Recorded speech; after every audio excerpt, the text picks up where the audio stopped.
Welcome today to Read Before You Sign, Renting and Leasing. This is our second Get Savvy, Grow Your Green Stuff webinar in our annual webinar series. We have a lot to talk about in regards to housing and contracts, so we'll go ahead and get started with that. My name is Andrea Pellegrini, and I run the Student Money Management Center for the University of Illinois System. And I'm joined today by my colleagues, Carrie and Nikki. Carrie, do you want to introduce yourself? Good afternoon. My name's Carrie Beyer. I work with the Illinois Department of Financial and Professional Regulation. I work with our anti-predatory lending database program, as well as consumer complaints and investigations for the banking division of IDFPR. I am a lawyer. I went to my undergrad at U of I in Urbana-Champaign, and I went to law school at what is now UIC Law. And before working at the Illinois Department of Financial and Professional Regulation, I worked at Legal Aid. Thank you so much, Carrie. We're very blessed to have Carrie's expertise on today's webinar. Nikki also helped a lot in development of these slides, and she's going to be in the chat along with our colleagues, Kathy and Steve and Quabena. So Nikki, do you want to introduce yourself real quick? Sure, I'm the policy director for the Division of Banking at IDFPR. Andrew's being nice. Andrea and Carrie definitely did the heavy lifting on this. And like Andrew said, we're very grateful that Carrie is here with her expertise. Absolutely. So we want to know a little bit about you. I'm going to launch a poll. Hopefully it is functional. So I just launched a demographics poll. This helps us gather information about who is participating in our programs, helps us better cater to our audience. So if you can answer some of the age and other demographics questions, that's also helpful for maintaining funding for our colleagues in University of Illinois Extension, like Kathy, who get a lot of their funding from the statistics that they provide to their funders. So that's very helpful. I'll leave that open for a little bit longer. We have about half of people that have participated so far.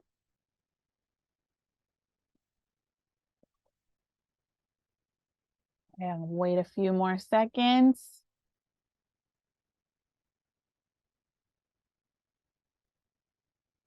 All right, I'm going to go ahead and, we have some people changing their minds. Okay, in the interest of time, I am going to end the poll and share the results real quick. So we have a pretty good distribution of people between ages 18 and 74 that have joined us today. We have about 31% of you are students, 62% are full-time employees, and we have, again, a wide distribution of retirees, unemployed, part-time employees. We have a lot of female people on today, so appreciate you all being here today. And then we have a pretty diverse group, so thank you for that.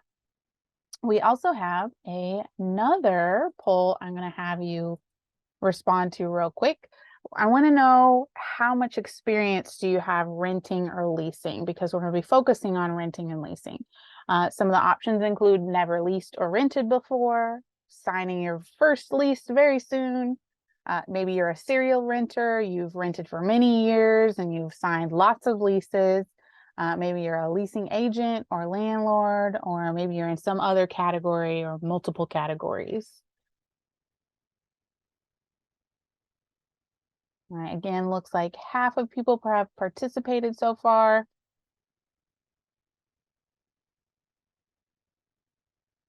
It looks like most of you are serial renters. So we'll share the results real quick, but there are a few of you that have never leased or rented before. So we have information to address both of those situations. So I'll stop sharing. You can exit out if the window is still showing for you. It's not going to affect anything. So our learning objectives today, we want to explore cost of living differences across Illinois a little bit. We want to explore some terms related to leases and renting. We're going to talk about considerations for choosing a place to rent, as well as your rights and responsibilities as a tenant. And then we're going to highlight some tools and resources that are specifically for renters. So since we like to start most of our webinars off with some statistics, we're going to talk about some trends regarding renting in the United States.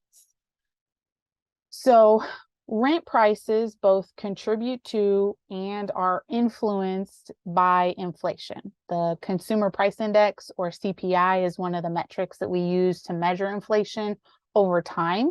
The costs of things like shelter, which includes renting, is a major contributor to the CPI, the Consumer Price Index.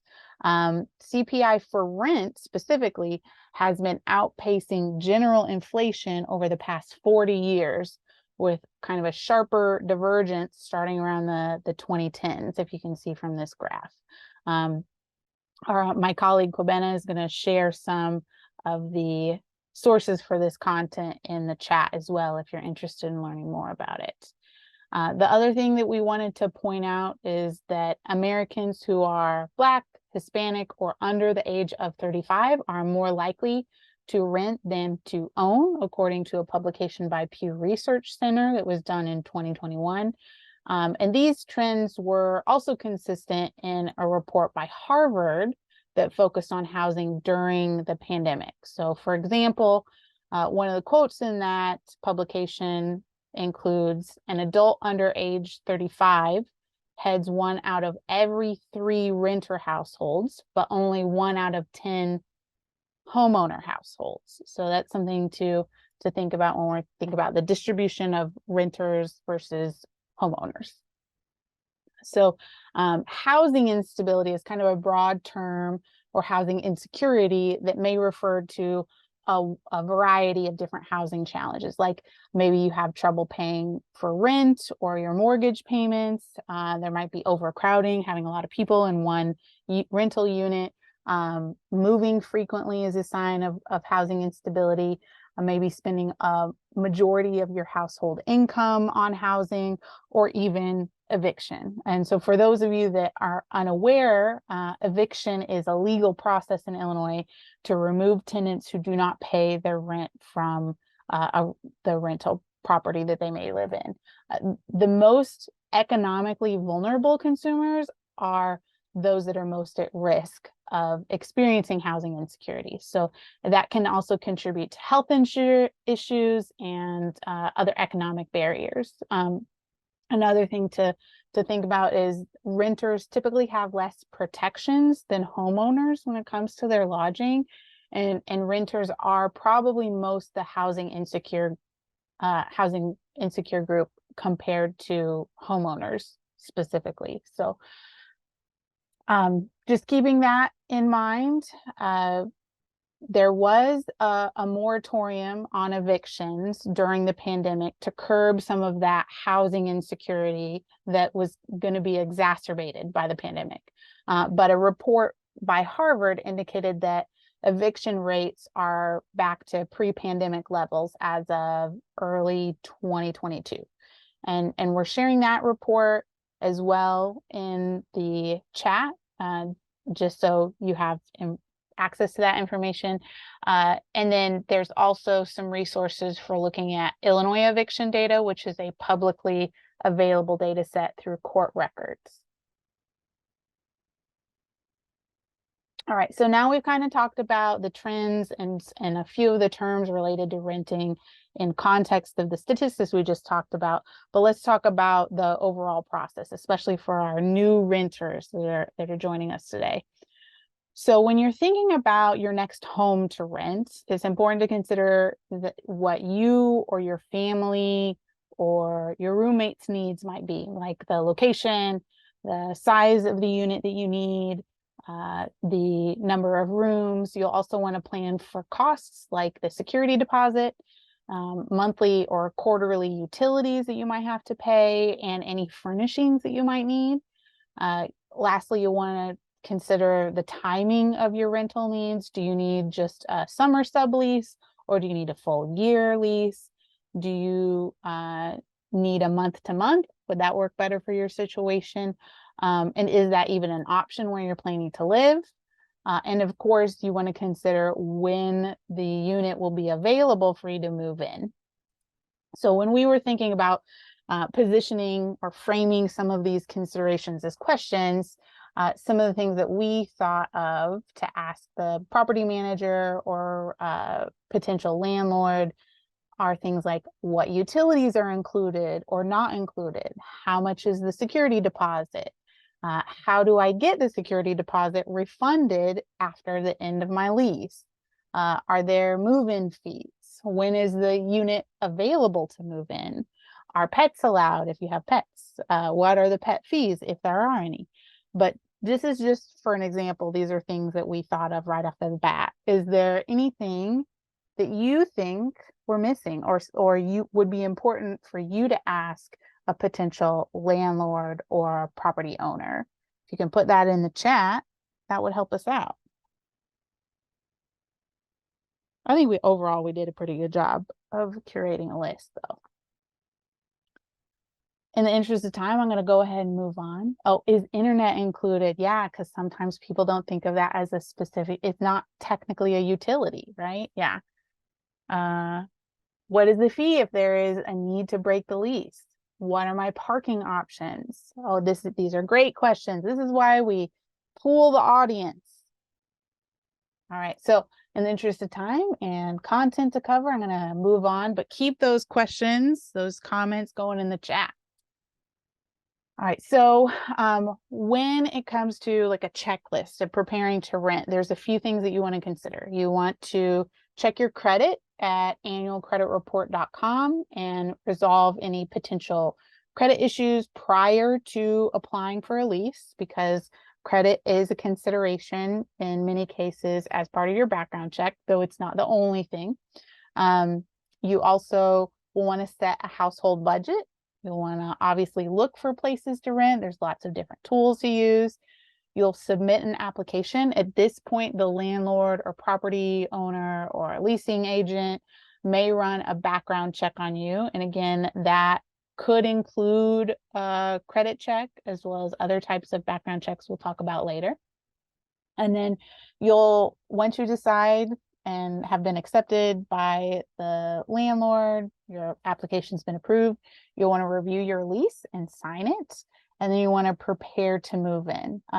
When you review your lease and sign it, you'll likely need to pay a security deposit and possibly the first month's rent upon signing it. So you want to think about that. When you prepare to move in, you may need to buy moving supplies. You might have to rent a truck or find movers, or you might need to purchase additional furnishings or different furnishings for your new home. So those are just a few high-level things to think about. Building on that, we talked about running your credit report, right? So creditworthiness can impact your ability to rent or sign a lease, even though it is not the only factor that many landlords look at. Some landlords use soft inquiries while others use hard inquiries as part of your background check. So soft inquiries do not negatively impact your credit history, while hard inquiries can negatively impact your credit history. So that's something to keep in mind. Additionally, you want to think about correcting any errors that are on your credit history prior to submitting your application anywhere, since credit-related data can impact your ability to sign a lease. So it's just keep all these things in mind. The other thing that you want to think about is it's kind of hard to verify ahead of time of information that will be on a tenant screening report, since there are many different companies that landlords may use for their background checks. It is also important to note that a landlord does have to tell you after they have denied your application based on information in a screening report or credit report, thanks to the Fair Credit Reporting Act. That's a federal law. So there's any information in the screening report that was part of the decision to deny you an application, you can request a free copy of your credit report from the company, similar to what you would do if you're denied a a loan or credit card from a financial institution. All right, so there are lots of ways to learn about credit. We've done credit as podcasts, as webinars, so we have a list of them that we're going to put in the chat for you to check out. So if you want to learn more about credit and how it impacts your overall credit worthiness, that would be great sources to check out. All right, so another thing we wanted to mention is that how much you pay for rent can vary depending on a wide variety of factors. For example, where you live, the location geographically, both from a municipality perspective, like Chicago versus Champaign versus Springfield, as well as where you live within that municipality. So if you are choosing to live closer to the city center, it's going to be more expensive than if you live further away. Also, the amount of bedrooms that the rental property has will impact the cost, as well as other available amenities. And there's probably a long list that impacts the average rent. But this graph is really to illustrate that the amount that you pay each month can vary between 500 and over 4,000, depending on where you're looking within the state of Illinois. And we use numbers from numbeo.com. There are lots of other sources, but that's just where we could find data for all 4 of our primary geographic locations that we target. All right, so when you're building your household budget, which is part of your checklist, there are many things to include. Here are just a few things to think about as you build your own household budget. You obviously want to think about rent. We'll also be talking about budgets and spending plans next month in case you want some additional information. But again, including the rent, renter's insurance, which can be really helpful, utilities, like it might include water, power, garbage, recycling, sewage, or sanitation. Sometimes they're included, sometimes they're not. Typically, they're not all one utility bill. They might be separate utility bills. Internet is not technically considered a utility, so it might be separate or it might be included in rent. And then you want to have an emergency savings to cover like the copay or for personal items in case of theft, fire, flood, or other risks to your personal property. All right, so I'm going to hand it back over to Carrie to talk about our next section. Thank you, Andrea. And continuing on in our renting checklist and to talk a little bit about looking for places. So we wanted to open up to some ideas in the chat if you want to share how have you looked for apartments, just so we can brainstorm a little bit from other people's experiences. Craigslist, friends and family, absolutely. Walking neighborhoods, that's always helpful to get a feel for where you might want to live, different streets. Zillow, these are some really great ideas. And we have a few that we've listed as well. So some of them, they are ones you all already mentioned. Apartments.com or classifieds. Yeah, thank you. Family, friends, coworkers, online sites like Zillow was mentioned in Craigslist. Newspapers, real estate agents or rental property managers. Those are all great. And thank you for the ideas in the chat, like housing fairs or boards where people post. So these are all great places to kind of look for your house. It's going to start your search. A few tools to search for housing, particularly affordable housing, that we wanted to let you know about is IllinoisHousingSearch.org, where you can look for a list of available units. Some of them have pictures and list some details about different properties, addresses, amenities, that sort of thing. And then HUD Resource Locator is also a map where you can search by geographic area. You can find different properties, and they also include affordable housing like public housing, or for people who need some assistance in covering the cost of rent. There may be some resources on there that might be useful to you on the HUD Resource Locator.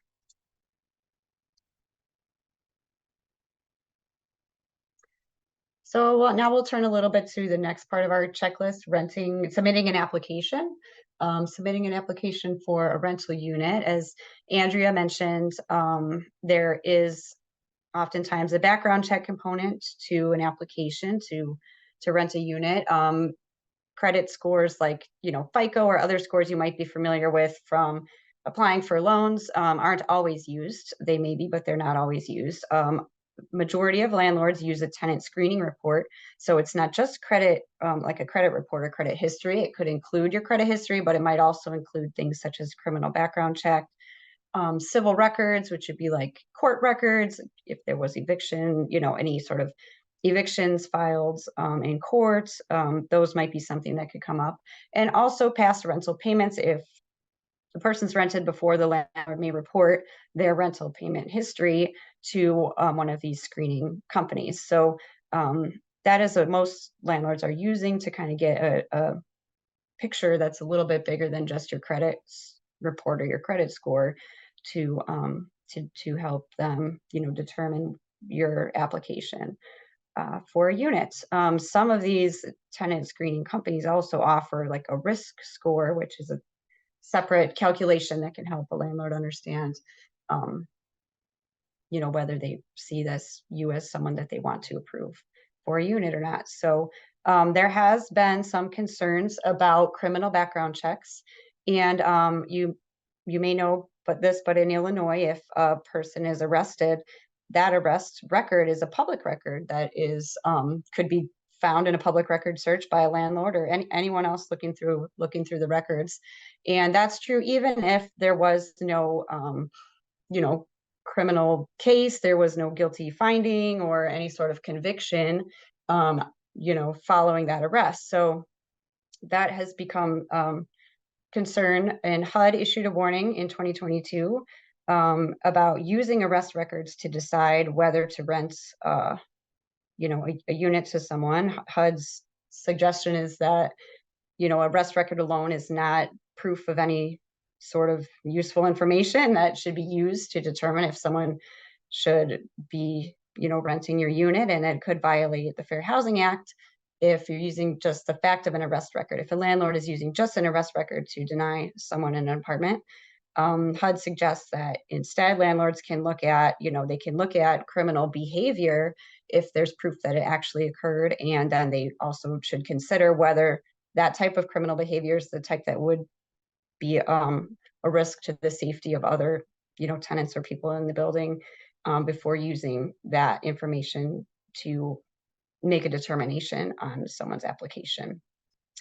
Cook County's also passed an ordinance that prevents a landlord from denying an application or ending an existing lease based on an arrest record or on a criminal record that's been sealed or expunged.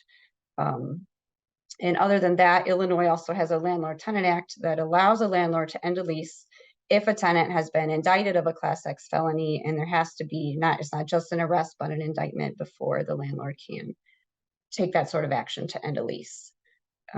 So expungement and sealing of criminal records is something to be aware of if anyone has concerns about renting an apartment and they have any sort of criminal backgrounds. It's good to explore the options of expunging and sealing those records before applying for housing, if that's possible. And then we wanted to take just a moment to talk a little bit about Section 8 housing vouchers. So Section 8 is a program that allows low-income individuals to get government assistance in paying their rent. So the way that Section 8 program works is that a renter can choose an apartment where they want to live from a private landlord. And if the landlord is, wants to participate in the Section 8 program, then they can offer that renter a unit, and then part of the rent is paid by the government and the rest is paid by the individual or the family. And the idea is that the individual or the family will have an affordable amount of rent to pay each month based on their income, and then the government will cover the rest of the cost up to what is a reasonable cost for that unit. It's not a government subsidized building where like the government is your landlord. Instead, you have a private landlord, but the government helps you pay some of the rent if you can't afford to pay the whole thing. With Section 8 is a similar process to kind of any other person applying for an apartment. They can, landlord can look at your credit and do the background check or tenant screening check that they would do with any other tenant and kind of follow the same process that they would normally follow. However, the Illinois Human Rights Act does prohibit discrimination based on source of income. So the fact that someone would be paying rent with a Section 8 voucher, or if a person is receiving disability or any other sort of, income, that can't be a basis to deny them an apartment because of the source of their income. So now we want to move it a little bit to talk about some protections for renters and to focus on some legislation. So as you see, we're going through here, there's kind of various legislation that spans from federal government legislation, there's legislation at the state of Illinois level, and then there is also legislation that it might be even individual towns or cities or counties have put into place, like the Cook County ordinance I just mentioned. So there's sort of a patchwork of different laws that apply to renters and that provide protection to renters and to landlords. So we'll talk about a little bit of each of those. So I know Andrea mentioned, when a lease when you apply for a lease, the landlord can make an inquiry on your credit report. And there's a question, is it a hard inquiry or soft inquiry?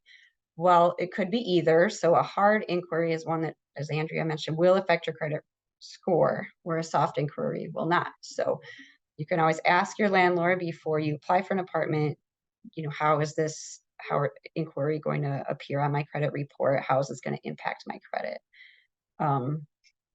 There are federal regulations that protect tenants. I know Andrea mentioned the Fair Credit Reporting Act, where the landlord has to, let you know that they're going to be running your credit. They can't just go and do it without telling you. And also the Fair Housing Act, which prohibits any sort of discrimination in housing. The basis for discrimination is race, color, sex, national origin, familial status, or disability. So it protects everyone from discrimination on that basis in housing. And then there are also different types of state laws that vary widely from state to state. But on HUD.gov, there is a resource where you can look up some of the tenants' rights laws that are available in your state. And we'll talk a little bit about some Illinois laws as we go through.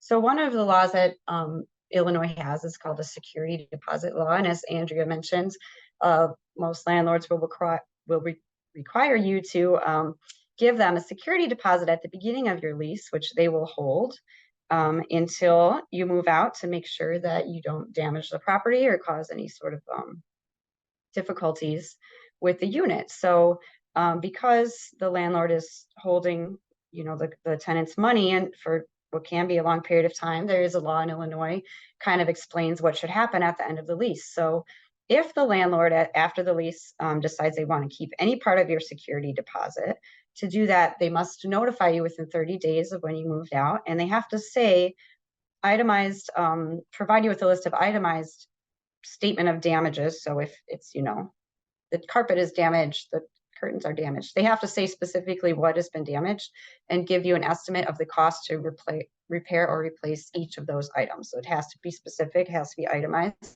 and they have to do that within 30 days if they want to keep any part of the security deposit at all. If they don't send you the statement, then they have 45 days to return the full security deposit from the date that you moved out. And this does apply to landlords with 5 rental units or more. There are some exceptions to the law. So as always, if you have an individual situation with a security deposit, you should try to speak with a lawyer, get some legal advice to see if your landlord might fall under this law. And then there's another law so that requires that some landlords have to give you interest on your security deposit. So if they have your security deposit for 3 years, they have to keep it in a separate account that collects interest. And at the end of your lease, they have to return the security deposit to you with the interest that has accumulated on it at the end. We have kind of a timely question from the chat that I think you might be best to answer, Carrie. Can you protest the amount of a damage claim that is notated on your security deposit? Well, I guess you have the right to, ask for the statement of information or the estimated cost of damages, but if they provide you with those things, then they're able to keep the security deposit. So if they can provide you with an estimate that says it's going to cost, me $500 to fix this carpeting, then gives them the authority to keep the $500. Yeah, I imagine you'd have to take them to civil court to prove otherwise.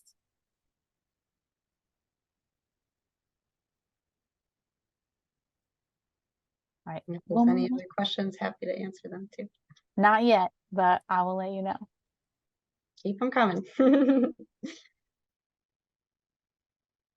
And then we just wanted to take a minute to talk a little bit about Illinois' eviction laws. So in Illinois, eviction is a court process. A landlord has to go to court to evict someone from a rental unit. A landlord can't just change the locks. They can't stop the utilities because a tenant doesn't pay. That is not allowed. So there are a few steps that a landlord has to take before they can go to court to evict a tenant. First of all, they have to give the tenant at least 5 days notice before they can go to court, and it has to tell the tenants that, whatever it is that they did wrong with regard to the lease. So if they owe rent, it has to tell them you owe X amount of rent, and they have 5 days. The tenant will have 5 days then to pay the rent that they owe before the landlord can go to court. If the tenant pays the rent within 5 days, then they're considered to have cured the breach of the lease or fixed the problem, and then they are able to stay in the unit. And some leases have longer than a 5-day period, but the minimum is 5 days as far as the notice that the landlord has to give you if they believe that you've defaulted on the lease or you're not keeping up your end of the bargain. Once the landlord's given you that notice, or given the tenant the notice, if the time period's passed without the tenant making the payment or correcting whatever the issue is with the lease, then the landlord can file a case in eviction court. And once the case is filed in eviction court, the cases do move very quickly there. It's considered a summary proceeding. That's what the law says. So the landlord does have to notify the tenant that there's a court case has been filed. The tenant has the opportunity to go to a court hearing and defend themselves. They can have an attorney, they can present witnesses, they can present their side of the case. But that will all happen in a pretty short period of time, scheduling wise, because of the fact that the tenant is living there, and the court wants to quickly resolve the issue between the landlord and the tenant.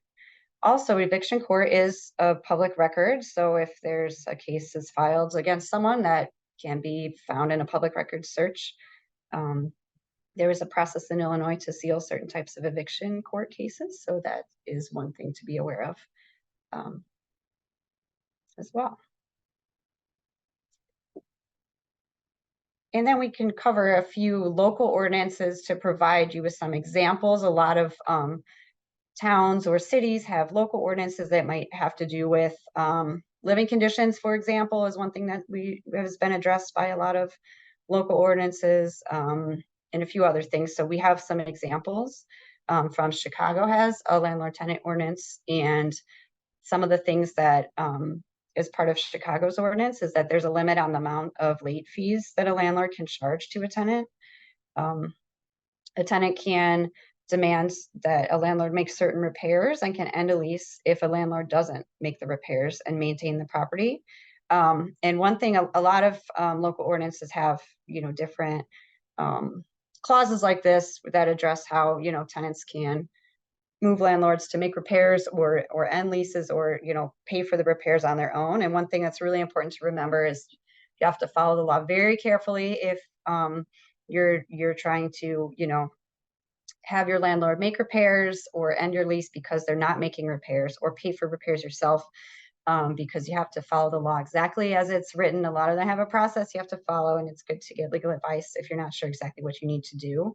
But it's a very good resource to help a tenant who is having a problem with the landlord not making repairs that are necessary for their living in the property. Chicago's ordinance also allows tenants to sublet the apartment. And landlords have to give tenants 2 days notice before they can enter the unit to make a repair, show the unit, that sort of thing.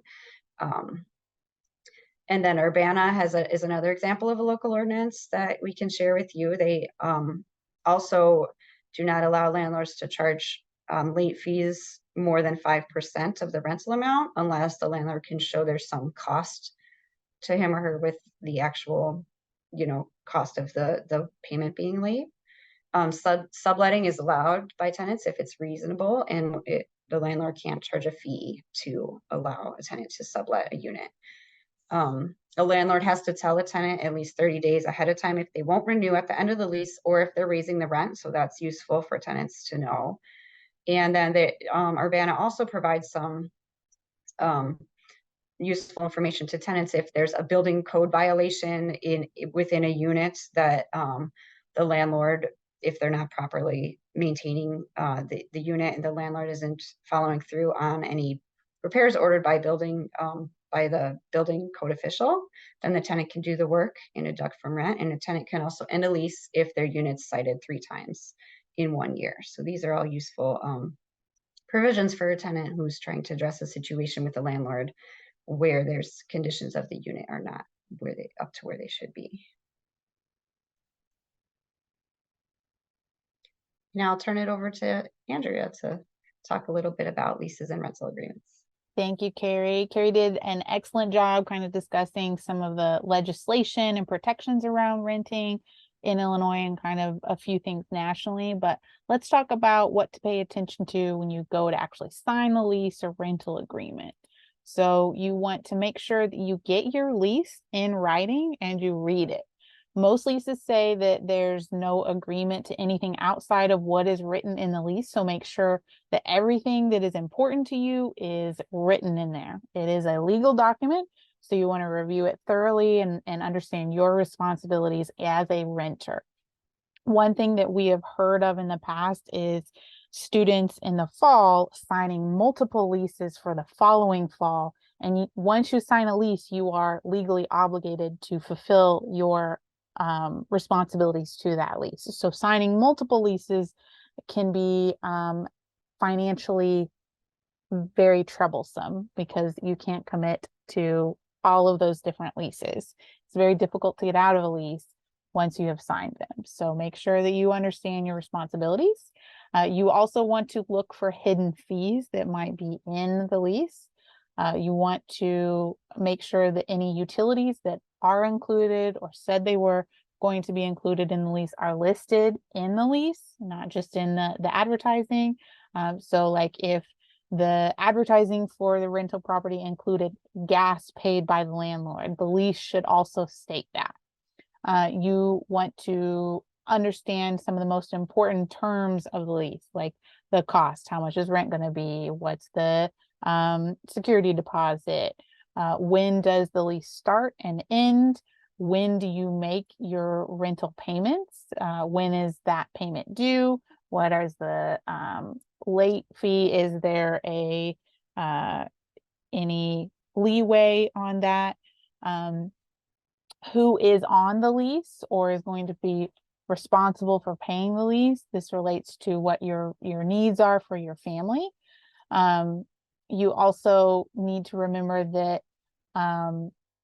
if you co-sign a lease with someone, and regardless if they're going to be living there or not, you're both equally responsible for the lease and paying the rent. So if you sign a lease with a roommate and you're both on the lease and one of you lose your job, the rent still needs to be paid. So it's important to understand kind of who you're signing a lease with as well.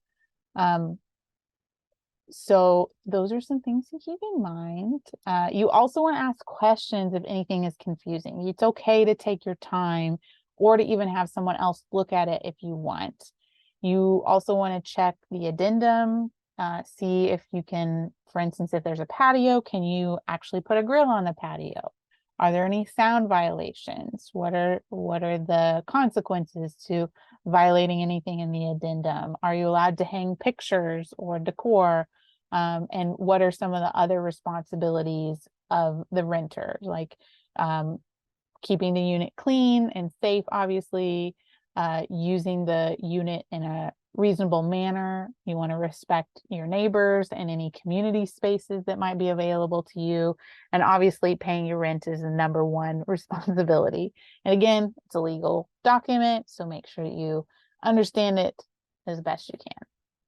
So another thing that you can think about doing is negotiating the lease, negotiating the contract. So there's no harm in asking for adjustments like the price. The worst I can say is no. You also want to make sure before you negotiate anything that you understand the rental rates in that area for comparable units. You might ask about adjusting the due date for monthly rent to better accommodate what your budget is or what your income expectations are when you get paid. You also might think about the timing before you negotiate. So if you're, how close to lease turnover are you when you're signing the contract? The closer that you are to the current lease being up, the more leverage that you have for any negotiation that you do. Likewise, the further away you are from that lease being up, the less leverage that you have for any negotiation. You also might want to think about if the rental unit is currently occupied or not. So if a rental unit is currently empty, the landlord or leasing agent may be more likely to negotiate with you, but that's not really a guarantee. Just thinking about when it is most appropriate to negotiate or when you might have the most leverage. And then you also want to make sure that any pet or security deposit release requirements are outlined explicitly both in the contract and you verbally understand it. So you know what you need to do to make sure to get that entire security deposit back. All right, so you've decided on a place to live, you've signed the lease, you're getting ready to move in. And when you prepare to move in, there's a few things that you want to do. We've talked about this a little bit earlier, but I just want to revisit it since it's important. You might want to investigate renter's insurance because this can be really helpful for protecting your personal items, your stuff. If something like a fire or flood or theft happens, a landlord will insure their own property against risk, but not your personal belongings. So renter's insurance is a cost-effective way to protect yourself against any financial risk to your property. You also want to consider truck rental and movers. They might be needed in addition to packing supplies, which can be costly. You'll also want to put utilities for the property in your name when you take the keys. You don't want to lose power halfway through moving into your apartment.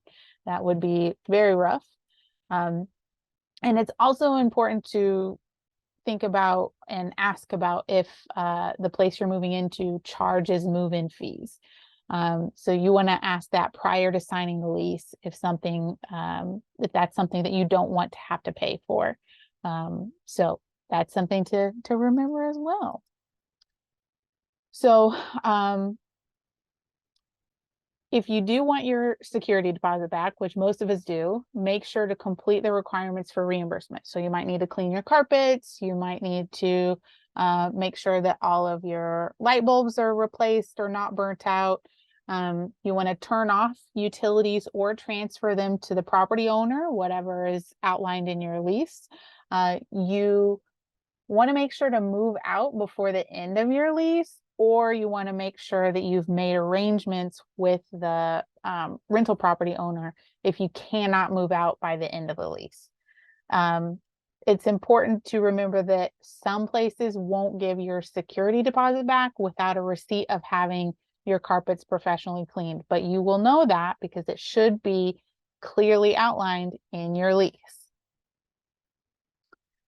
All right, so some common rental issues to think about or consider, just be aware of. There's lots of municipal laws that you can follow, but living conditions and if a landlord doesn't want to fix your space are two common rental issues to point out. So Illinois law requires that according to Tenants' Right to Repair Act, tenants can make repairs less than $500 or half of the monthly rent and deduct it from the cost of the rent. But you want to be careful and seek legal advice if you are trying this. You have to send a specific notice to the landlord, and you got to give the landlord time to make the repair. You can't be like, on Tuesday, I alerted you to the repair. By Wednesday, I'm having somebody else come in because you haven't addressed it. That you need to make sure that there's a reasonable amount of time to allow the landlord to repair it. And the cost also has to be reasonable. So it also can't be used to repair damage that the tenant caused. And there are lots of exceptions to this if the housing is public housing, for instance, or the owner occupied less than 6 units, etc. So it's important that you seek legal advice in this situation if that's something that you're pursuing.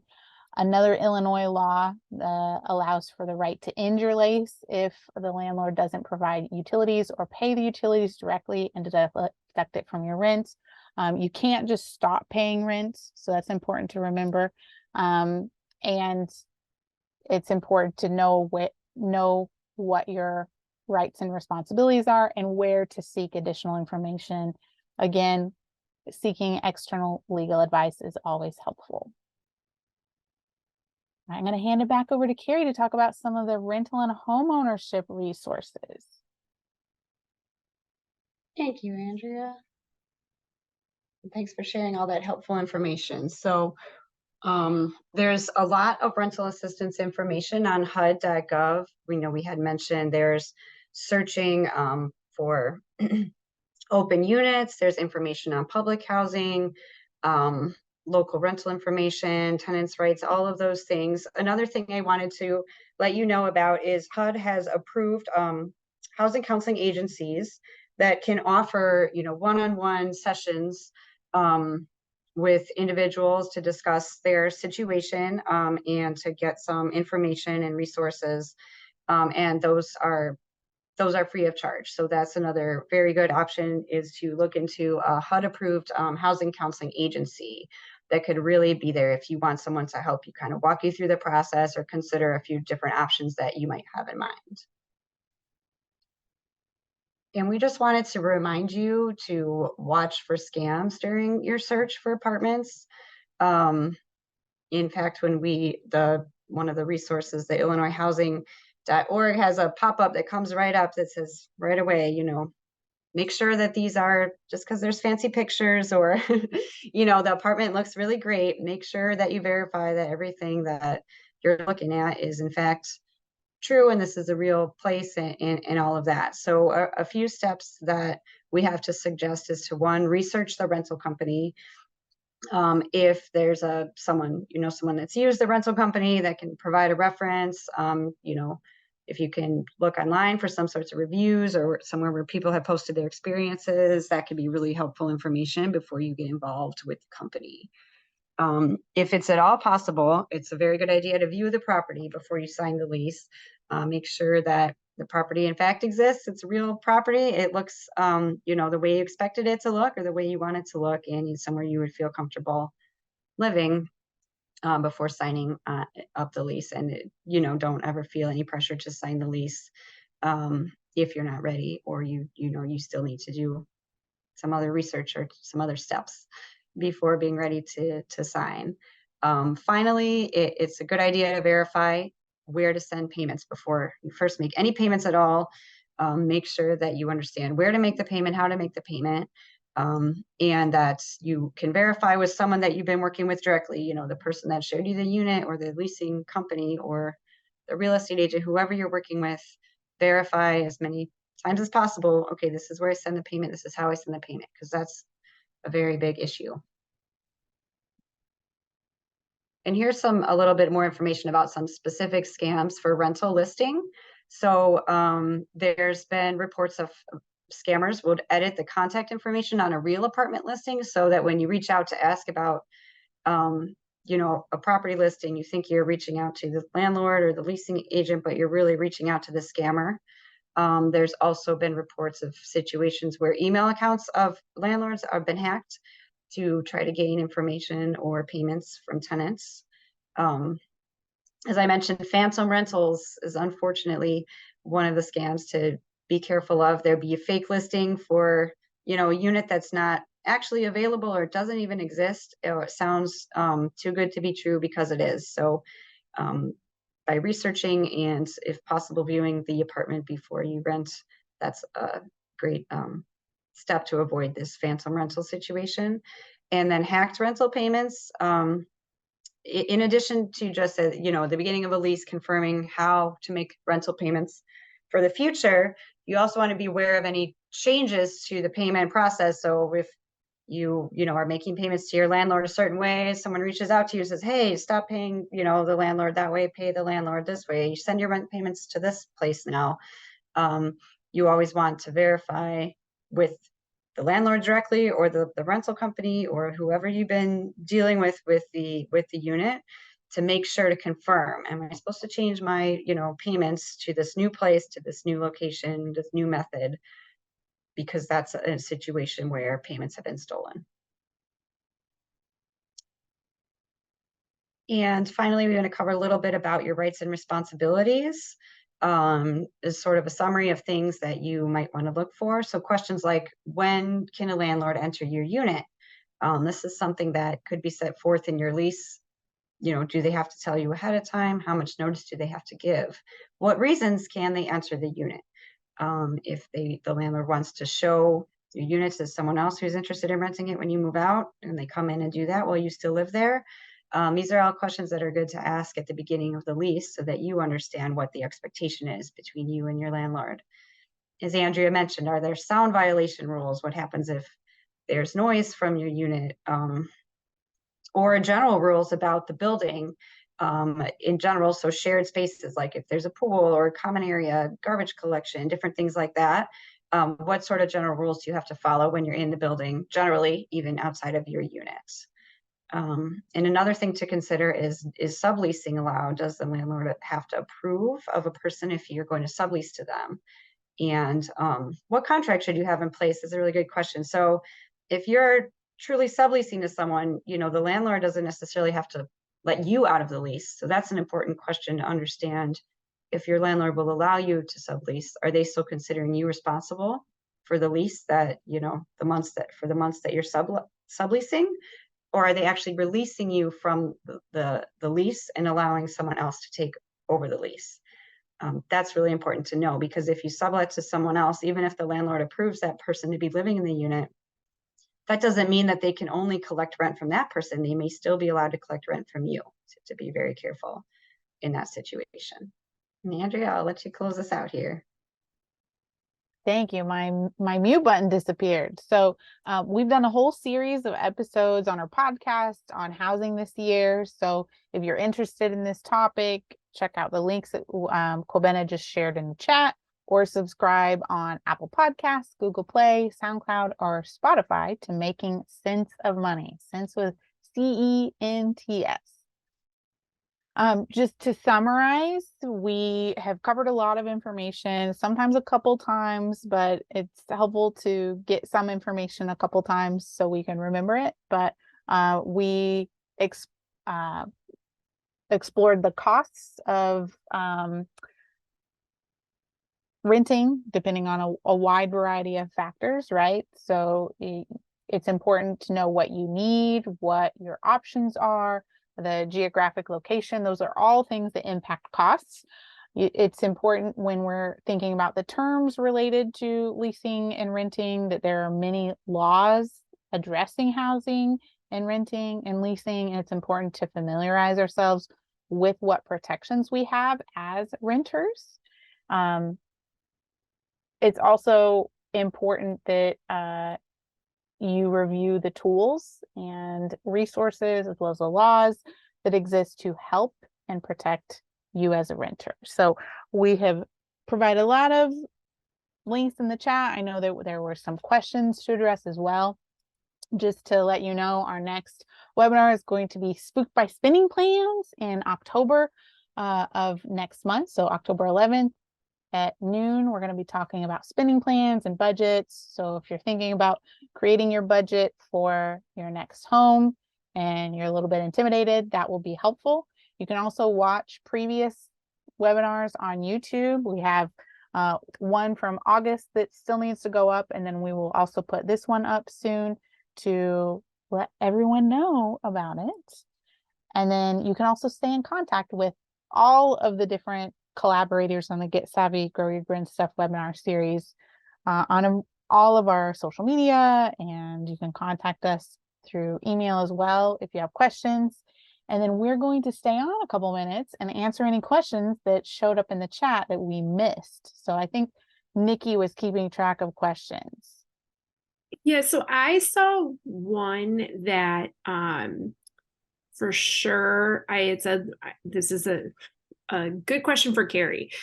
How is income calculated when someone has Section 8? They say they accept Section 8, but if you have to make 3 times the amount to qualify, you would no longer qualify for Section 8. Sounds tricky.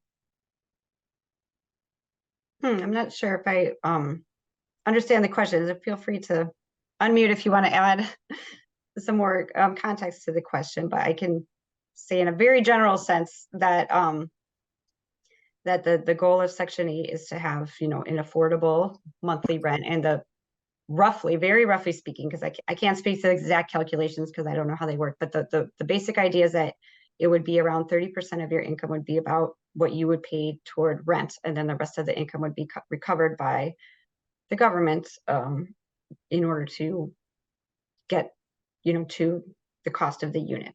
So I don't know if that answers your question, and I'm sorry if you can't provide us with more details about your question.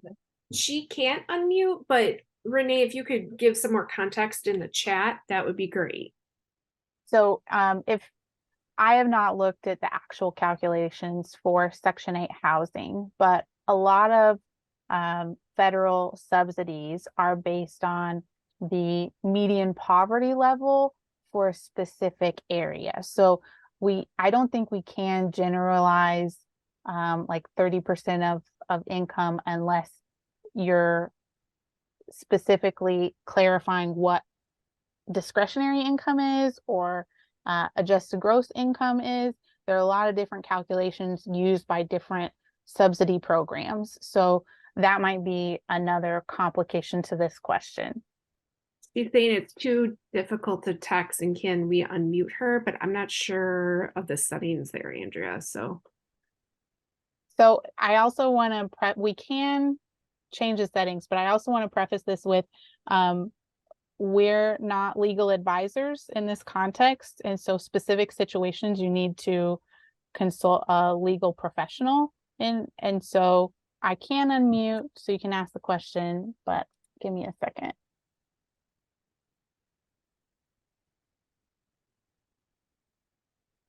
All right, I am temporarily allowing unmute yourself. Okay, hey, how you doing? Hello. Thank you. So my question is, a lot of times I've seen places where, yeah, they'll say that they take Section 8, but they say you have to make 3 times your income. Well, I'm trying to understand, are they including your Section 8 voucher as part of your income, or your separate income has to be 3 times as much? Because you wouldn't qualify, because if you're paying 30% of your income, right, for your voucher, if you make more than your rent, it's hard to explain. If your rent is more than 30% of your income, you wouldn't qualify for Section 8. So if I have to make 30% of my income to qualify, I automatically wouldn't qualify for Section 8. So it's almost like a trick, unless they include your Section 8, your voucher, as part of your income. Does that make any sense? I'm sorry, I'm not sure that I understand the question. I wish I could give a better answer here. I don't know. Hello, my name is Chandra. I understand the question. I used to be a landlord. And what she's basically saying is, like, if you are required to make 3 times the monthly rent, there would be no need for you to be on Section 8, to be honest, because you'd have the money to live within those needs. Now, if you are on Section 8, you obviously do not, because you are obviously going to be helping and getting assistance from the government. So as a landlord, when I was accepting Section 8 clients, I didn't require 3 times the rent because they were not going to have 3 times the rent. Exactly. And if I was going to accept Section 8, I would only accept their deposit and references.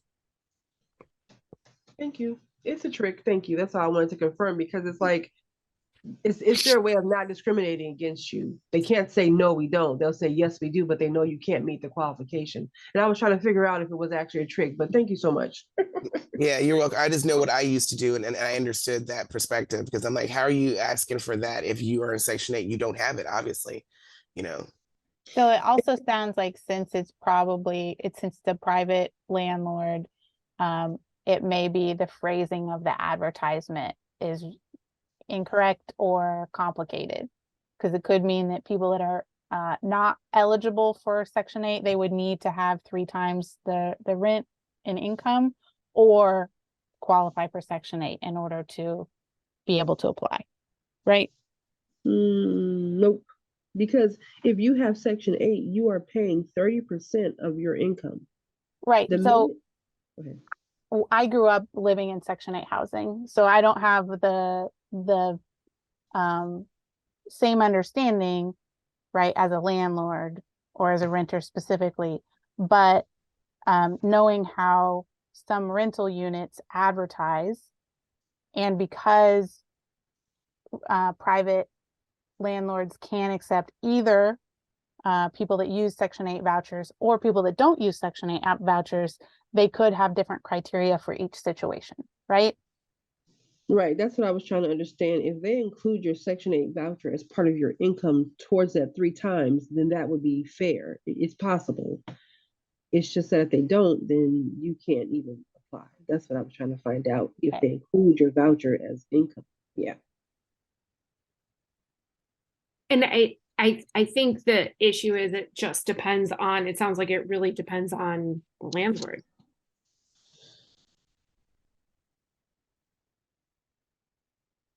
But if that's something that, you know, we could probably refer you to some specific Section 8 housing counselors, if that's something that you need an answer on, more definitive. Yeah. I just didn't know if that was a common understanding, like the person just answered basically that it was. And they do refer to, yeah, they answered my question. They do expect you to have 3 times as much. So, okay, thank you so much. Our colleague Kathy also made a good point in the chat that it's important to keep in mind that you can always ask the landlord or leasing agent for clarification and explain your situation. So if you have difficulties or something is unclear, especially in the advertised listing, it's useful to check with the landlord or local help, like what Nikki was mentioning. Okay, thank you. Thank you, and thanks for everyone's input.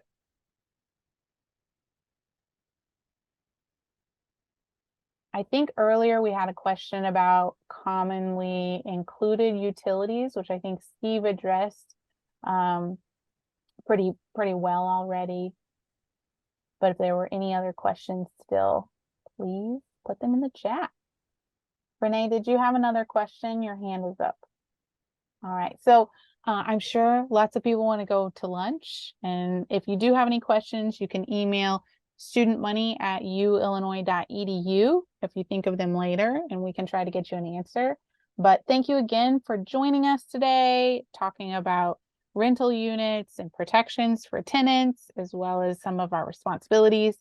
And please feel free to ask us questions in the future and subscribe to or register for our next webinar on October 11th. So have a great afternoon.